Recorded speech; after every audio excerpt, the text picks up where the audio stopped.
Hi guys and welcome back to your own channel. मैं हूं आपका विशाल सर, विशाल कुमार जायसवाल। गाइस आज हमको अपने इस वीडियो की शुरुआत करनी है एक इंटरेस्टिंग पॉइंट से और आप लोगों को मुझे जवाब देना है उसका कमेंट सेक्शन में।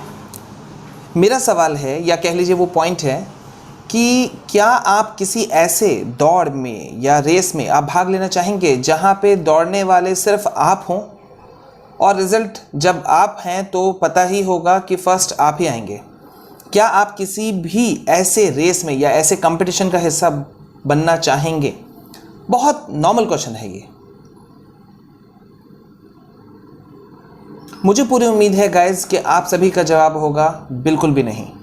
मगर गाइज ऐसा ही कुछ हुआ है जेई वाले बच्चों के साथ में, क्योंकि 2 दिन के जो रिपोर्ट्स हमारे पास में आए हैं और उन रिपोर्ट्स को अगर हम देखें तो वो रिपोर्ट्स कहते हैं कि 40 से 45%, इवन बहुत सारे जगह पर 50% बच्चे भी जो हैं उन्होंने जेई एग्ज़ाम्स को स्किप आउट कर दिया, मतलब छोड़ दिया। एग्ज़ाम देने के लिए वो बच्चे नहीं गए।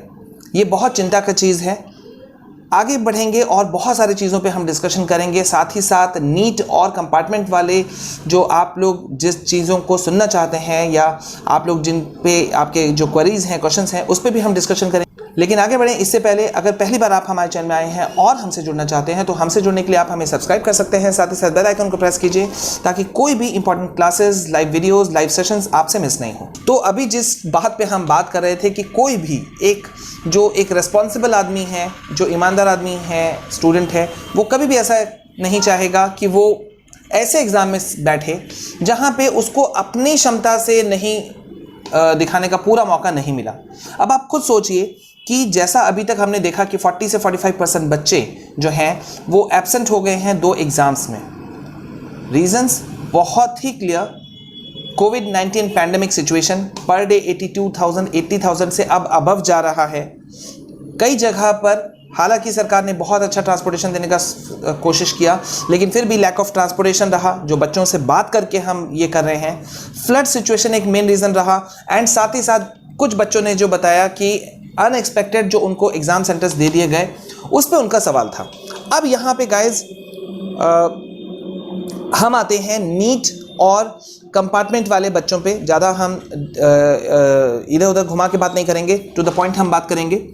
कंपार्टमेंट वाले जहाँ तक बच्चों की बात है, बच्चे बार बार पूछ रहे हैं कि सर ये कोर्ट की हियरिंग कब है। मैंने पहले भी कहा है, कोर्ट की हियरिंग कब होगी सुप्रीम कोर्ट में ये कोई नहीं कह सकता। ये हम पहले भी कई केसेस में हम देख चुके हैं, लेकिन ऐसा कहा जा रहा है कि कल चांसेस हैं, यानी कि 4 सितंबर को चांसेस हैं। ठीक है, अगर कुछ भी अपडेट्स आएगा तो हम आपके साथ में बने रहेंगे। अब नेक्स्ट आते हैं नीट। अभी कंपार्टमेंट ख़त्म नहीं हुआ है, लेकिन मुझे कुछ और इंपॉर्टेंट बातों को करना है, इसलिए मैंने सोचा कि लाइव नहीं आकर के मैं ये वीडियो अपलोड करूं।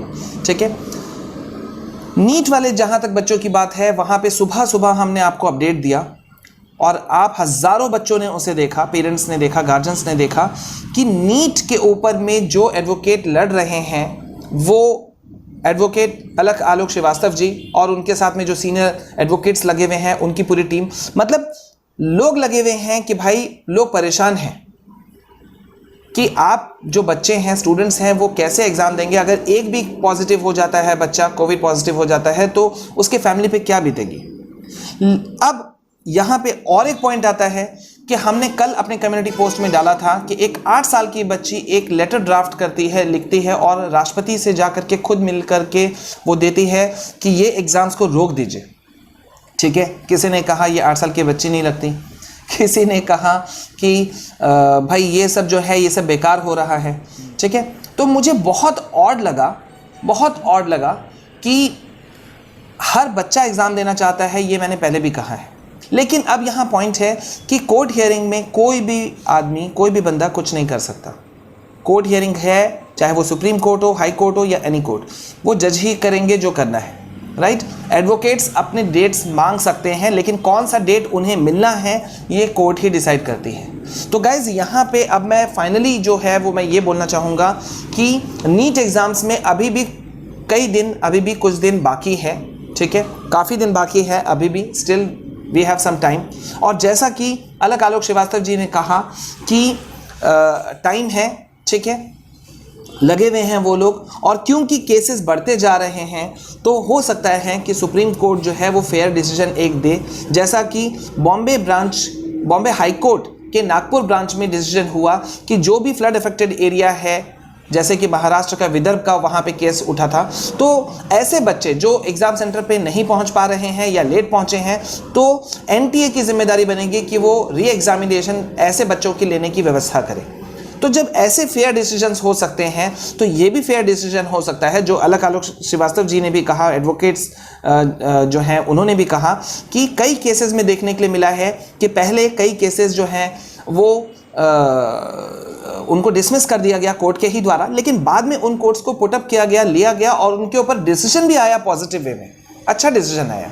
तो यहाँ भी कुछ भी हो सकता है, लेकिन फाइनल डिसीजन कोई नहीं कह सकता, कोई भी यूट्यूबर या कोई भी एक्सपर्ट नहीं कह सकता कि फाइनली क्या होगा। जहां तक कंपार्टमेंट वाले बच्चों की बात है, ये क्लियर कट दिखता है कि काफ़ी कुछ लेट हो चुका है। सीबीएसई एक फाइनल एग्जाम डेट देने में नाकाम रही है। अब अगर वो आज अभी हम ये वीडियो अपलोड कर रहे हैं और अगर वो हड़बड़ी में कोई एक डेट निकाल दे, जैसे कि उन्होंने कंपार्टमेंट के फॉर्म्स निकाले थे, तो ये बिल्कुल अनफेयर होगा, क्योंकि जिस तरह से 40 से 45% बच्चे, 50% बच्चे, जैसे कि पूरे भारत में आसाम और देहरादून का स्थिति रहा कि यहाँ पर जो बच्चे हैं वो सबसे ज़्यादा उन्होंने ड्रॉप आउट कर दिया, उन्होंने एग्ज़ाम्स नहीं दिया।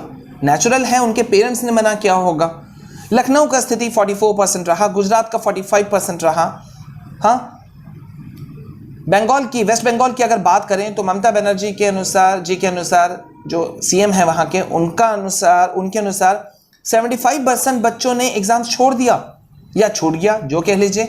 So it's a matter of big concern, it's not a matter of joke. So guys, यहाँ पे मैं ये कहना चाहूँगा कि कंपार्टमेंट वाले एग्ज़ाम जहाँ तक बात है तो वो कैंसिल हो सकते हैं, ठीक है, बहुत चांसेस हैं। और जैसा कि आपको पता है कि राष्ट्रपति जी ने एचआरडी मिनिस्टर्स को बुलाया और उनसे रिपोर्ट मांगी है एग्ज़ाम से रिलेटेड, ठीक है। अब देखना ये होगा कि क्या कुछ निकल करके आता है, क्या कुछ पॉजिटिव चीज़ें निकल करके आती हैं, ठीक है। ये सब चीज़ों पे हमारी नज़र बनी रहेगी और आपके साथ में हम लगातार बने हुए रहेंगे। सो गाइज, आप उम्मीद करते हैं कि इस वीडियो से आपको कुछ इन्फॉर्मेशन मिला होगा और आप वो बातें समझ पाए होंगे जो हम आपको डिलीवर करना चाहते हैं, ठीक है। इसी के साथ में अभी के लिए बस इतना। लगातार हम आपके साथ में बने रहेंगे और कल हम आपको लगातार अपडेट देंगे आपके कंपार्टमेंट के एग्जाम से रिलेटेड या कोई भी चीज़ का, ठीक है। This is your Vishal sir signing off. Please stay calm, stay safe, stay healthy. जय हिंद, जय भारत।